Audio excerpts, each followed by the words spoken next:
Hey guys, I'm Hudson Phillips, and this is ScriptBlast, a podcast to help you write better screenplays and write a better life. A quick reminder about our brand new ScriptBlast Members Writers Group. After 5 years of producing free resources for writers, we've finally launched an online community designed to actually help writers get it done. We've got weekly video lessons, monthly group coaching calls, a curated community of like-minded writers, all to help you finish your screenplay and find encouragement and accountability along the way. Visit members.scriptblast.com to try it free. Today on the podcast, I talk with Luke Pilgrim and Brad Kennedy of Sozo Bear Films about their filmmaking journey and the amazing short films they've been producing from middle of nowhere, Georgia.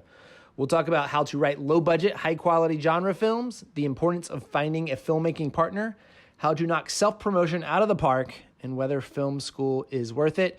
Here's my conversation with Luke and Brad. All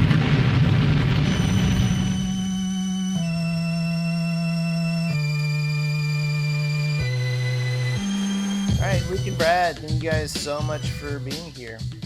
Yeah, thanks for having us. So real quick, can you guys kind of introduce yourselves so we know who is who since we have multiple voices going here? Yeah, I'm Luke Pilgrim. And I'm Brad Kennedy. So this is cool for me because I've been trying to connect with you guys for a long time, and we were supposed to connect at one of your events most recently, and we kind of got the event kind of got canceled, which I'm sure is a big bummer for you guys. You had to push far into the future and cross your fingers. Tell everybody what that experience was that you were doing, because I think the thing you guys do, which is like this little mini film festival thing, is a really cool model that other people can copy. So tell us a little bit about what the Night at the Movies thing is that you guys do. Yeah, so as filmmakers, we always try to produce a short film a year, and it always became a challenge. How do you premiere that? We tried doing like a single premiere, but if the movie's like 10-15 minutes long, it's hard to attract an audience to that. We tried releasing it online, and we had success with it, but we felt like there had to be a better way. So Luke and I eventually had this kind of idea where we're like, what if we do like a mini film festival? We had been on the film festival circuit for a few years with some of our previous shorts, and we just felt like it was the right next step. So we kind of took that plunge and, kind of built from like a local standpoint where we had a lot of, we're in Dahlonega, Georgia. So that's really close to the University of North Georgia. We're alumni from that film program. So we had a lot of connections there, and we reached out to them and, tried to bring in as many student films and then other just local artists that we knew in the film industry. And that was kind of the first year, and it ended up being a pretty big success. And we kind of just grew from there, honestly. All right, so tell me about your goal of making a short film a year. Where did that come about, and why is that a priority for you guys? Yeah, whenever we got out of college, we knew we just didn't want to be complacent, and rest on our laurels too much. And it's really easy to fall into that trap of when when you're in film school and you're surrounded by your peers, you're surrounded by all this creative energy, you're being given sort of these outlines of what you should work on. It's a lot easier to stay in that creative flow than it is once you get out. We knew lots of people who that happened to. They'd get out of school and then they would just not make any more art or not make any more movies or whatever it was. They ended up going a different route. So we just wanted to make sure that we were still putting out stuff every year. And if we were going to be filmmakers, we knew we had to make films. Because you guys also, your day jobs are producing kind of commercials and music videos and that kind of stuff, right? Right. Yeah. So, I mean, and that's cool because we get to add creativity into all of those projects, even if it's like a documentary style video for a small business or a music video, it always kind of becomes outlets for creativity, but we really wanted to make sure that we were still making films, and not just kind of shutting off that side and that passion of what, makes us and drives us as artists. Yeah, and like the music video side, like we just did this Indigo Girls music video that's hopefully going to come out soon. And I mean, and it was like Wow. just a total like sci-fi, dystopian future type Huh. vibe. And we did that. We did several with Amy Ray last year, or the past couple of years. She's one half of the Indigo Girls, and we did Uh-huh. with her. We did like an outer space themed one, and so we really get to flex those creative muscles. Especially, they've been really cool with letting us run wild with those sort of sci-fi themes. Yeah. That's been Yeah. incredible. Because that's really core to you guys. I mean, I think my first introduction to you was Encounters, the first episode of it, which is incredibly well done sci-fi kind of story. And tell me about that whole series, Encounters, and how that idea first came up. And then we'll go back and kind of get to know you guys a little bit too, and how you met and all that kind of stuff. But because we're rolling on this and because I'm so interested by it. Yeah. Well, Yeah. Or you go ahead. yeah, I was just gonna say, that first episode was a commercial originally. That was how we started. It was for our company. Oh, wow. Like we made a Sozo Bear commercial. Like that was another thing that we kind of tried to do each year was come out with a new fun creative commercial for the company. And Mm-hmm. so we wanted to do like a sort of almost Close Encounters, not parody, but definitely homage kind of thing, right? And so Yeah. we made this sci-fi alien commercial, and it turned out really cool. It was so much fun to make too. I mean, it felt like we were making an alien, film. It felt like we were making an alien movie, even though it was just a short commercial. And so when we showed it to people like our composer and a lot of the crew, they were like, "This should be a short film." So Brad and I sat down and we hashed out sort of a way we could salvage some of the footage and then write a new beginning and end for it.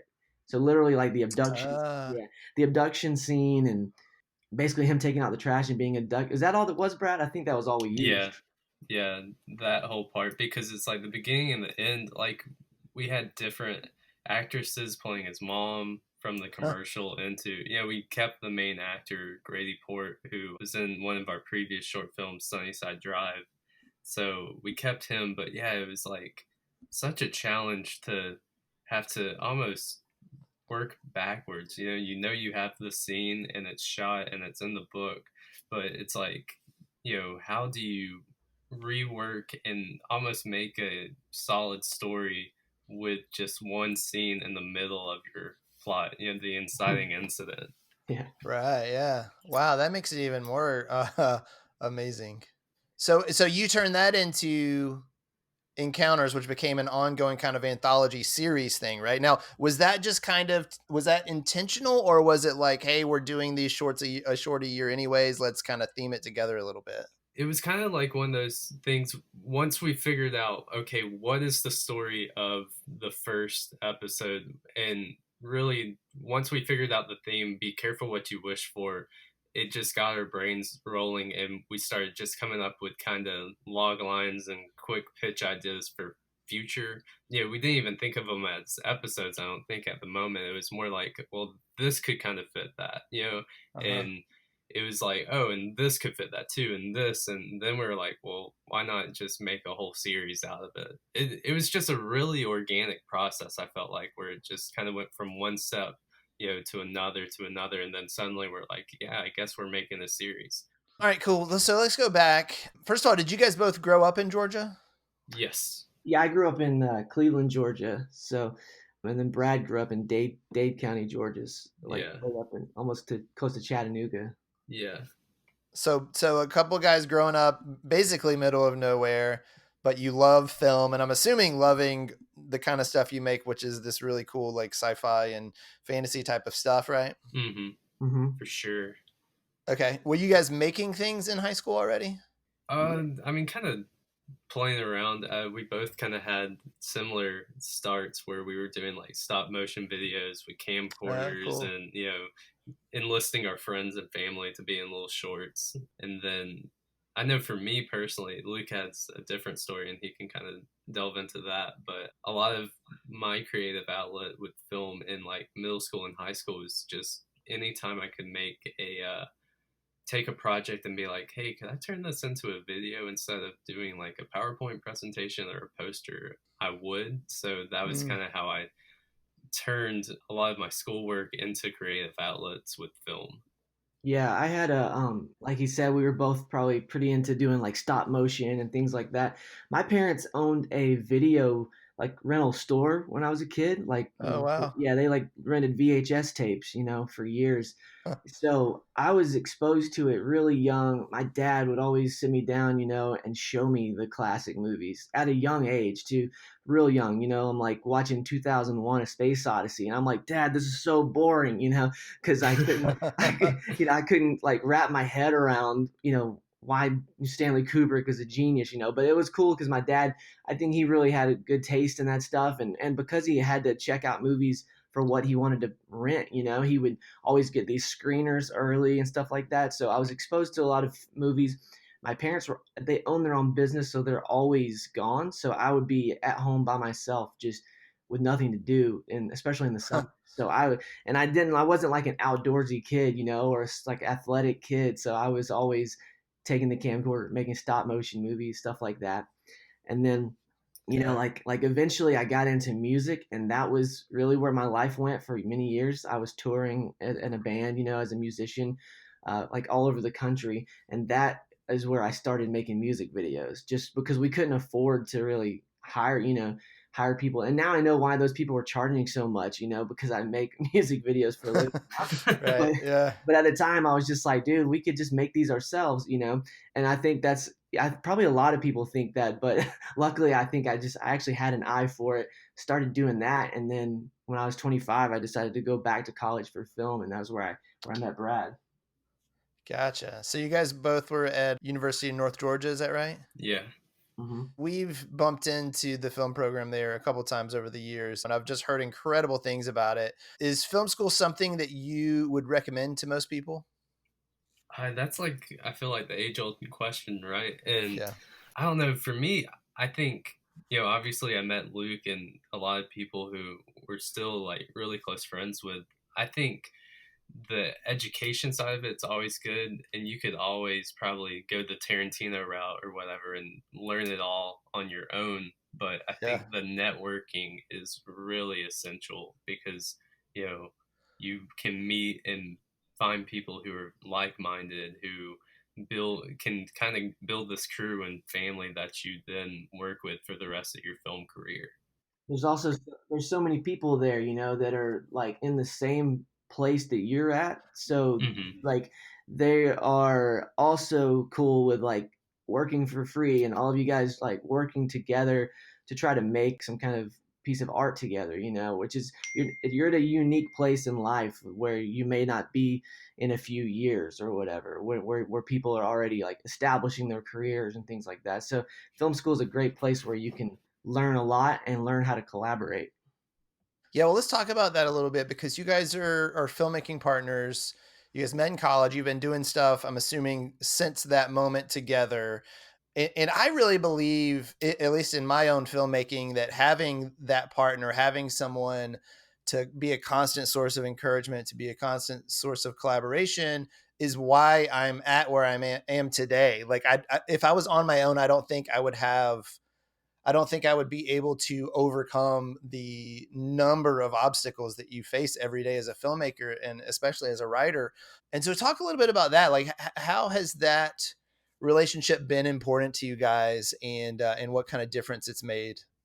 Yeah, I feel like just having someone to constantly bounce ideas off of and then kind of be that litmus test of, okay, is this a good idea? Is it bad? And then, we talk about it all the time. I think we were just talking about it maybe the other day too, where it's like that, like I could throw out an idea and Luke's like, that's not the great idea, but it leads him to the idea, and Yeah, yeah, that's what I think my favorite part of having like a collaborator is just, it's always, being able to bounce ideas back and forth and then build them up. And like when that's happening in the moment, you're onto something really good. right. Yeah, you're able to recognize momentum a little better when you're Uh-huh. able to throw it off with another person. Oh yeah, for sure. I'd love to kind of know your creative process because there are two of you. How do you kind of divide up jobs? You both direct, you both write, you both produce, right? So what does that look like on a set, and what does it look like from the initial germ of an idea getting to that point as well? Yeah, I think like over the years we've sort of fallen into the roles that we found that we were better at and things like that. But when we start out with an idea, we usually, I mean, I feel like we're usually telling each other the idea as soon as possible because if we're excited about an idea, and so really from that very like seed of an idea, we'll start hashing out, you know, different ideas the other person might have, or start writing. We write together a lot. Sometimes we'll write separately, like part of the episode, like for encounters, for instance, and then come together and we'll finish it, together. Really, I felt like we were the most productive once we both sat down in the same room and just started going through it, as opposed to like one of us writing several pages and then the other one giving notes, which we'll do that as well. But I feel like once we sit down and we really start hashing it out is when we start to make the most progress. And then like on set, I just was always more of a camera operator and more of a like DP type person. So I was like running camera and stuff from the beginning. So I ended up doing a lot of those type things on set, and Brad he does a lot more of the like working with the actors, or, helping coordinate everything. Yeah, AD side of stuff too. Mm-hmm. Gotcha. Making sure we're running on time. Yeah. Budget, stuff like that. So you guys really kind of balance each other out in that way. Mm-hmm. Oh yeah, for sure. You're in Dahlonega, you're making movies, you straight out of college. How long have you been? When did you guys graduate? 2015. Like December of 2015. So was that always the goal, to get done with school and just stay in Georgia and make things? Was LA ever in your sights to move out and move up? Yeah, I think we didn't know what we were going to do when we first graduated. So we just like starting the business was because we neither one of us found any jobs really. It was like we right when we were graduating, the university asked us to make a commercial, essentially what ended up becoming kind of like the prototype for what we call docu-promos, and that was for the art department, which we were a fine arts degree at that time. They've transitioned to a communications degree now, but when they asked us to do that job, that was kind of like the first professional job. I mean, we did several things in college where we were being hired, and me and Brad were working together a little, but we weren't like official yet, So yeah, when they asked us to do that was like, well, we've got this one job, we'll work on that. And I think, Brad, I think you were still doing interviews and stuff at the time, right? Well, I wasn't getting much interviews, but yeah, I was putting out resumes and applications. But yeah, and I was like traveling. I had moved back home with my parents, and like Luke said, I grew up in Dade County, and that's like 3 hours away from Dahlonega. So I would be like coming back, to town to film, and then either crash, for a couple of days at Luke's apartment, or my brother, who was still in college at the time, there to stay with him. So I kind of go back and forth between them, and then coming back, and traveling back to my parents. So it was an interesting time for sure. But it took, I think at least a couple of more jobs, and then once we kind of got a bigger job, and it was also through the university, to do an orientation video for the upcoming year, and that was kind of when we're like, okay, this is probably a viable, option. Let's just go all in. Luke was able to, leave. What, you were working at the bookstore at the university, right? Yeah, I worked at the campus bookstore, and then once we got that one pretty big job we thought we could live off for a while, I just quit my job and we started doing it full time. I'm always curious with people that do it full time on a kind of a corporate side. And it sounds like you guys have so much freedom, even on the corporate side, that you really get to have fun and be creative. Did it ever feel like, oh, this is getting in the way of the actual dream? I think it pops up maybe every once in a while, where it's like, you got to kind of take a step back and be like, okay, let's do something creative. And, that's where we were like, okay, we need to make a short film a year. That was kind of one of the founding principles for Sozo Bear Films, was, hey, let's make a short of a year. And then it kind of turned into, well, we could also do, a Halloween kind of video, or a commercial for the company, or something like that, that's also smaller, but we're still being creative. But I think we do have a good consistent way of either adding creativity to the corporate projects that we're working on, or just have enough freedom to then be like, oh, let's do something else, let's start our own podcast and be creative in that space, or let's start a film festival, and be creative in that space as well. We've been able to not just kind of become drained by working on corporate gigs, and thankfully pretty much all of our clients have been really awesome. It's really cool getting to know, like, especially for a lot of these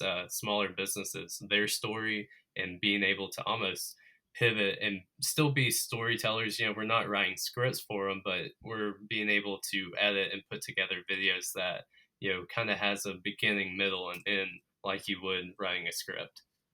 Yeah.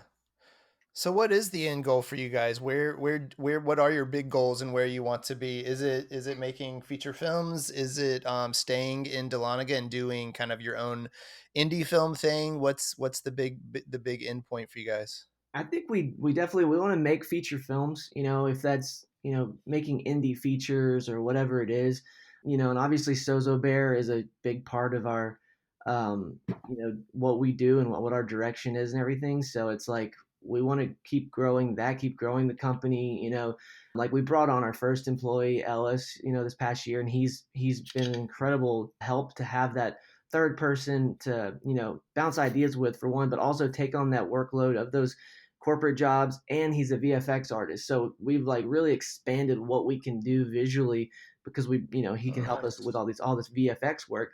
And yeah, we like brought him on like right out of college. He was interning with us while he was a UNG graduate as well. And so I think that's part of it, is growing Sozo Bear, and seeing where that can go, growing our film festival too, maybe, and hopefully having that become something that's more of a well-known fest, something that people really want to, other filmmakers, want to be involved with, or can connect with people at, and making features, and shorts. Yeah. One thing that you guys seem to be amazing at is all the stuff you're talking about, this kind of marketing stuff, the podcast stuff, the festival stuff, that in general, a lot of filmmakers are really bad at, right? So we're creative and we're artists and we don't know how to handle kind of the corporate side of things. Can you talk a little bit about your view on that art versus commerce thing, and maybe give some tips for artists who are really bad at that? Yeah, I feel like part of it is just this day and age, you kind of you have to wear a lot of hats, because Yeah. there's all these outlets for you, but you've got to know how to use them. And, I've talked about this a lot. Brad and I've talked about this kind of stuff a lot. And like I said, I came from that music background where I had to self promote like crazy, just to try to get people to come to a show, in some random town that I've never been to and I don't know anyone. So I was sort of introduced to that early on, like using social media to find a fan base, or to build friendships across, the US. So yeah, I feel like if you want to be like a successful filmmaker or whatever it is, some sort of creative in this day and age, you've got to wear multiple hats, be able to figure out. Part of it, I think, is people don't really know what their message is, or like what their brand Mm. should look like.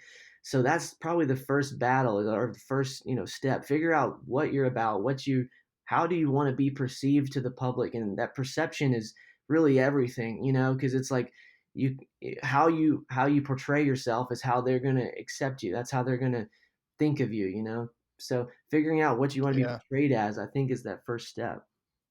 So what would you guys say? I mean, I have a good idea. What would you say is your voice? Like, what is your brand that you try to define yourselves as? I mean, our slogan that we came up with, which we try to have be our mantra, is creative cinematic storytelling. So, we know that obviously visuals are important in being creative, but ultimately, you got to tell a story. And that's what we try to apply to everything from our short films to our, corporate work, music videos, the documentary promotional films, and everything in between. There's got to be a through line with that, where it's like ultimately you're telling a story to someone. Yeah, and I guess the sci-fi kind of nature of things that we typically do is something we like to be associated with as well. And that, I think that's just the stuff we love to make, you know, and we have fun making. I love the idea of this musician kind of mindset that more filmmakers need to look at themselves that way. I mean, musicians forever have long been trying to do the self-promotion thing, and they kind of understand the hustle. I think for a long time for filmmakers, we've had this idea of, oh, we make something, someone will notice it, and then we'll be rescued, right? And kind of like brought up Yeah. the ranks and flown out to LA and given all these deals. And what all these indie filmmakers are finding, because there's so many of us now, because film has gotten so cheap and easy to make, is that that just doesn't happen anymore. And it really requires having this loud voice and brand and getting it out into the world and really treating your career as something that you're in control of, that it's not about winning a lottery, that it is about taking the steps that are necessary to get to success on your own. And that's one thing I love about that, what you guys are doing is you don't seem to have that mindset of, hey, we made this thing, come rescue us. You are going step by step and making things on your own and making it happen on your own.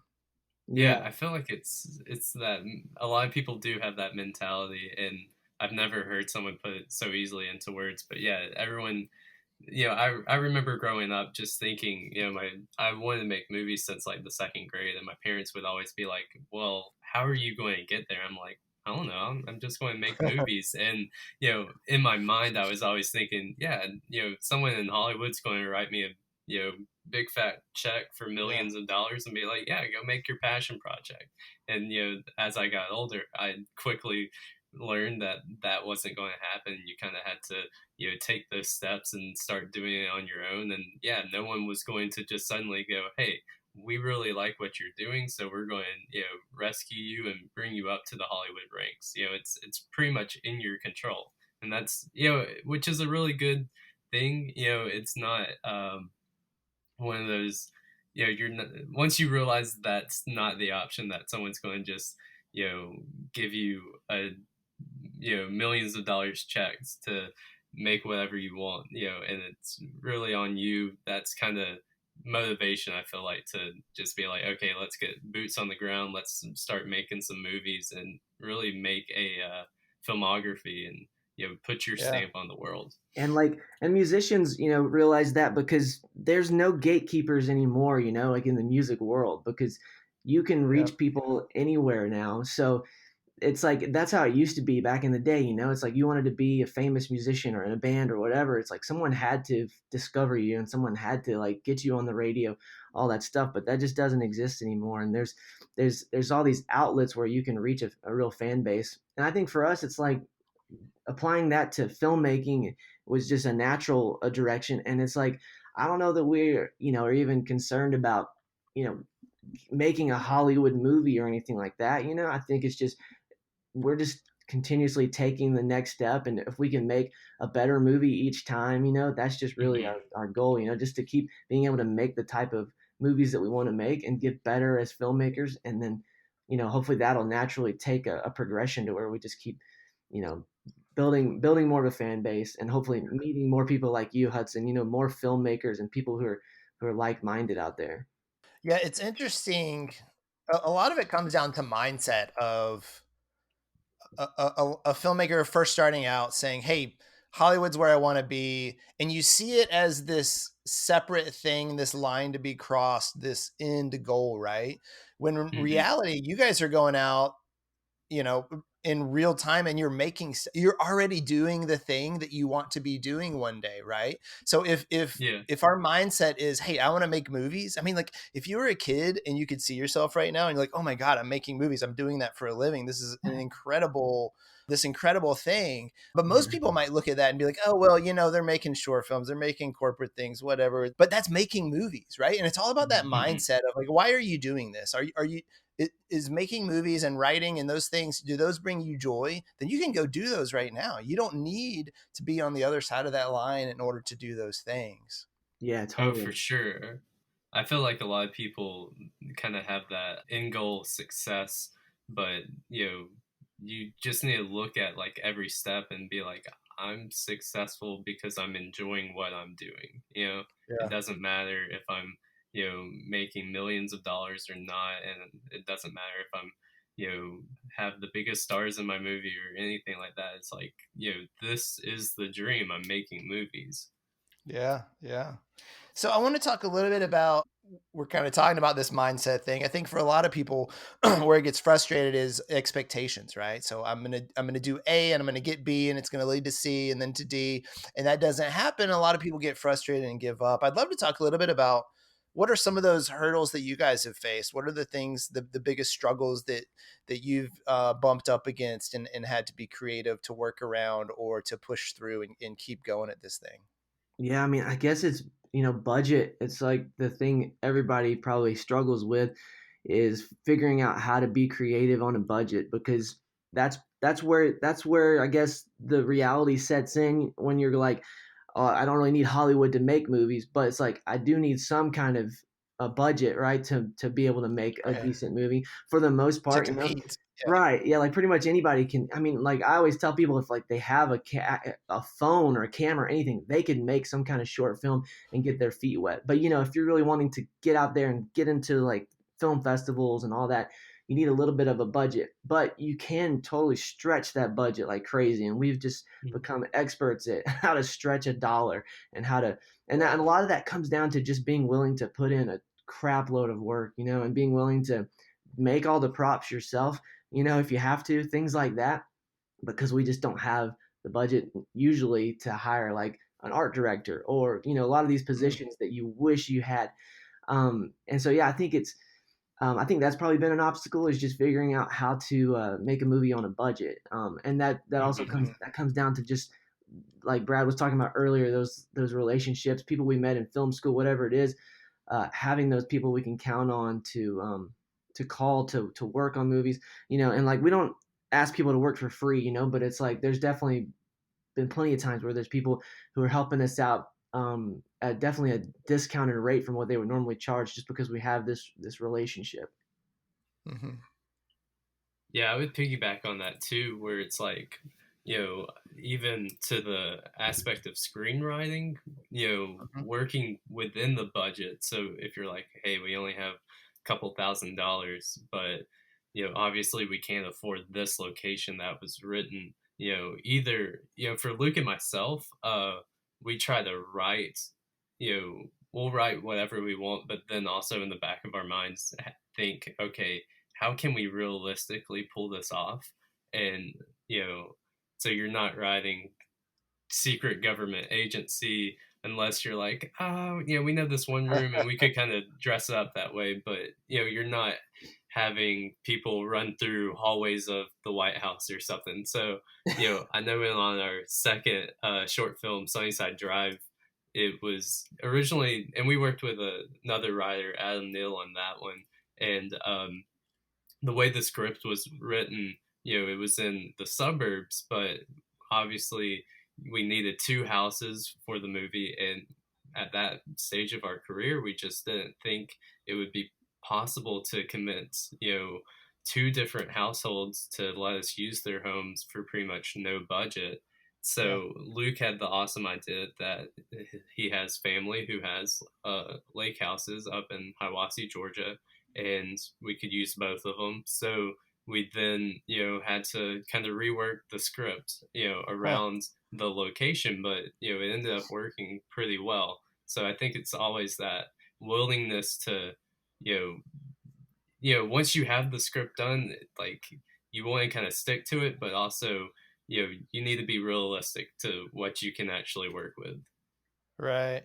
One of my favorite things about writing when you're making stuff is those limitations, because I feel like the idea that we land on after being filtered through all the limitations that we're faced, whether it's budget, location, cast, whatever, the idea usually ends up being better than the Hmm. grand kind of blue sky idea, right? Because I feel like restraints really push our creativity. Oh Yeah, yeah, I absolutely. agree with that. So, all right. So, you guys, as far as I know, have only done kind of the short film thing. Is there a feature on the horizon? We've tossed around some ideas, but right now encounters is kind of our top priority. So, and it Yeah. in a way that almost feels like you're writing a feature. Obviously Yeah. it's several different short films, but it's a lot of pages when you add all the episodes up together. So it feels like a feature in that kind Yeah. of aspect. And is the goal to present those all together when you're kind of done with them? That is, that it would be kind of like an anthology feature. Yeah, I mean, they don't really like flow together like a feature would, but they would be Uh-huh. sort of like our original idea. And I guess going into it was it is hard for us to put together a feature at the moment, but we can make short films really well, and we could make a lot of short films, and that would basically kind of measure out to what a feature would be like, in terms of length. So they're all different casts, they're all different stories, but like Brad was saying, they have kind of that same theme of be careful what you wish for. So I Yeah. think I think they'll be able to be watched, together. Yeah, like kind of like you sit down and watch it like you would a feature length movie. But it'll be kind of like the Ballad of Buster Scruggs or whatever. You'd be going through a bunch of different little vignettes. Yeah. Well, let me ask one more thing. So, in terms of writing specifically, it sounds like you guys are kind of filmmakers first, and you write because you need to film something. Is that a proper way to say that, or is writing really core to you, and you make movies in order to get your writing out there? Mm, Uh, I would say it's kind of balanced out, but I think we are sort of more so on the filmmaker side, but we do really love the writing process. It's not like, a necessary evil to us. It's something we really do enjoy. Yeah, I mean, Yeah. like, and for me, like, storytelling has been kind of a real essential for me. Like, even when I was like songwriting and things like that, that storytelling aspect has always been really, I guess, integral to my art creative process. So yeah, but I mean, I think, I think you're right, Brad. I think it's pretty balanced out. We might be a little bit more filmmakers because we're not. I don't think we sit down and write like all the time, But we definitely, when we need to write, we sit down and hash it out, and I think we Hmm. enjoy that process just as much as Yeah. the being on set. Well, and you can tell that you're filmmakers, like you mentioned, that who are storytellers first, right? Like, so you're not interested in just making things that are pretty. You're interested in actually telling a story, and really trying to connect with people. Yeah. Yeah, for sure. Like, I think, you know, there's a quote by Ed Catmull, who was president of Pixar for many years, and he talks about like you can have any type of technology, the most expensive stuff, but it's like if your story isn't good, then that movie's going to suffer. And story is like the foundation for all those things. Hmm. Yeah. So, what kind of stories? We talked a little bit about like your taste and liking sci-fi things and stuff, but what is it about the stories that you create? What is it about those stories that connect to you? Is there always something personal in there? Is it always something you want to say? Is it an emotional beat? What is it that connects you to the stories you're telling personally? I mean, I feel like a lot of times it's finding things that we think people will relate to. Like I want to tell a story that's hopefully going to stand the test of time. I think that's all of our goals usually, and that Yeah. doesn't feel like we're riding a current trend or wave or something, but that could like to me like sci-fi. We love sci-fi so much, but I don't love sci-fi just for the sake of sci-fi. So it's like Hmm. the best sci-fi to me is like I mean, what was the name of that Wolverine movie? His name, what's it? Logan. Logan. Logan. Yeah, it's like Yeah. that's a great example because there's like hardly any mutant stuff in it so much. You know what I mean? It's like, Right. but Right. it's like it's always like, can you take the zombies out and it's still a good movie, or can you take Hmm. the whatever it is, the aliens out and is it still a good movie? Like that's where you can kind of separate. Is the story solid, or are you leaning really hard on the explosions and the aliens or whatever it is? Yeah, that there's got to be something that connects there. I find it real interesting because all three of us kind of grew up in middle of nowhere towns. I grew up in a small town in South Georgia, and I wonder if there's something to growing up in a culture like that that you long for these kind of escapism stories. Like it feels like the growing up in small towns, your creativity is kind of pushed in a way that, and you can kind of disappear into these giant worlds that is not reality, that I wonder if you don't get growing up somewhere else. Yeah, Yeah. I always kind of had that thought too, where it's like, because I know that was something that was kind of like me and Luke, we've acknowledged it a few times, but like I think it's kind of integral to our friendship because Luke's like 7 years older than me.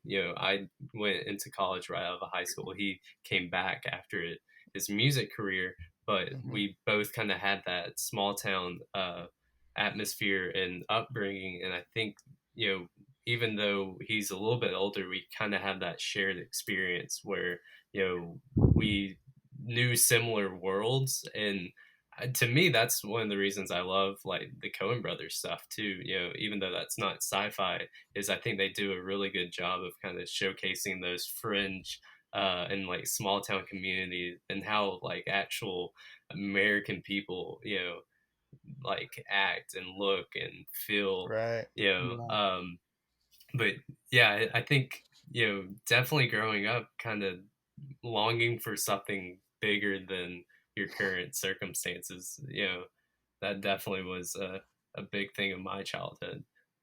Very cool. I wrap up every issue with the same 5 questions. So we'll do kind of quick answers. First, what do you write? What Uh, do you mean? Screenplays, like? Yeah, however you want to answer, yeah, how do you interpret what you write? Okay. okay. Yeah. I mean, we write stories that will hopefully connect with people. Like we were saying, maybe it's sci-fi, but we hope that there's like some sort of human element, something that's gonna connect to other people, no matter what you know race or gender or culture they're Yeah, in. I think typically sci-fi stories with universal themes. What's your proudest accomplishment? I would say creating a fart comedy and it not ruining our commercial career. Yeah, I'd agree. Okay.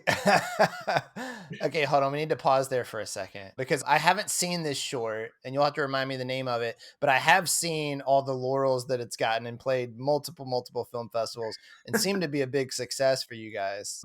So pitch us this fart comedy. Yeah, it's called the Amazing Anti-Fart Formula, and our whole thing was that it was a fart comedy with a lot of heart. So, and it's basically, I mean, it's kind of like a love story. It's really about being true to yourself, though, at its core. Yeah. How do you define success? I Um, would say doing what you love. yeah, I was gonna say the same thing. You guys are on the same page. What writers do you most look up to and why? Oh, I think Stephen King would be one, just his like process and his dedication to always putting words on the page. Even though Mhm. I feel like I fall short of that Yeah. way too often, he's a big inspiration. I think Christopher Nolan and the Coen brothers, big inspirations for us. Yeah. Yeah, I would love to see the crossover of Nolan and Coen brothers too. What a great film that would be. Yeah, Yeah. that'd be crazy. What advice would you give to your younger self? Uh, hmm. I would say probably just like keep going, don't give up on the dream. It's going to be realized sooner than you realize it will. Yeah, I was thinking kind of something similar. You know, giving I would definitely encourage my younger self to stick with whatever I'm doing. I mean, even when I was like playing music and stuff, I feel like I chose like the hardest paths in life, which was like a musician and then a filmmaker. So I think I would tell myself, don't worry, just stick to it. You're gonna find a creative outlet where you can, actually, pay your bills one day. Is the next Yeah. step stand-up comedian? For the trifecta of very tough careers. Yes, dude. That's hilarious. Yeah, my first life was a musician as well, but I never even looked at myself as a musician. I was just, for me, it was all about songwriting, right? Like that was kind of what I fell in love with, and then transitioned that to movies. I feel like so many people in film have that Yeah, genesis. yeah. I wonder what that is. What is it about? I think for a lot of people, the challenge is exciting, right? Like we just want to do something out of the box and don't want to be typical kind of, corporate drone kind of person. Yeah. And so we need some kind of goal and we need some kind of obstacle to overcome. I think when we first start out, we're not expecting there to be quite as many obstacles as there actually is. Yeah. But I loved your answer of just not giving up, because I think that's so key and so important. And it makes me so sad to see a writer who writes one screenplay, sends it into a contest, it gets ripped apart, and then they never write again, right? Yeah. Because there is so much joy to come from the process of writing, from the process of filmmaking. And there's so much reward from it, but it's a tough gig, and it does require you to keep going. And I think the fact that you guys found each other, I think the fact that you can find a collaborator and a creative partner, I think makes all the difference of getting through that journey. Oh yeah, for sure. I agree with that 100%. Cool. So where can people find out more info about you, kind of learn about what you're doing, maybe watch that first episode of Encounters? SozoBearFilms.com. Cool. Yeah, I was gonna say. And we're on, or go ahead. Yeah, I was just gonna say that they can check us out on YouTube as well. Like we have our podcast, Friends from Film School, which you're gonna be a guest on soon, and Yeah. people can check that out. It's on YouTube, but it's also on like Spotify or whatever other places that podcasts are. Yeah, and we're on social media, at Sozo Bear Films on Facebook, Instagram, Twitter as well. Yeah, so I highly encourage anybody listening who is like, hey, I live in the middle of nowhere. I don't know how to get my voice out there. Luke and Brad have done an incredible job of branding themselves and broadcasting themselves from the middle of nowhere. So I'm really, really impressed with everything you guys are doing. Thank you. Cool. Thanks so much, you guys. We'll talk to you soon. Awesome. Thanks for having us. Yeah, thank you. Thanks so much to Luke and Brad. Please check out all of their incredible work at sozobearfilms.com. And you can find their interview with me on their podcast at Sozo Bear Films on YouTube.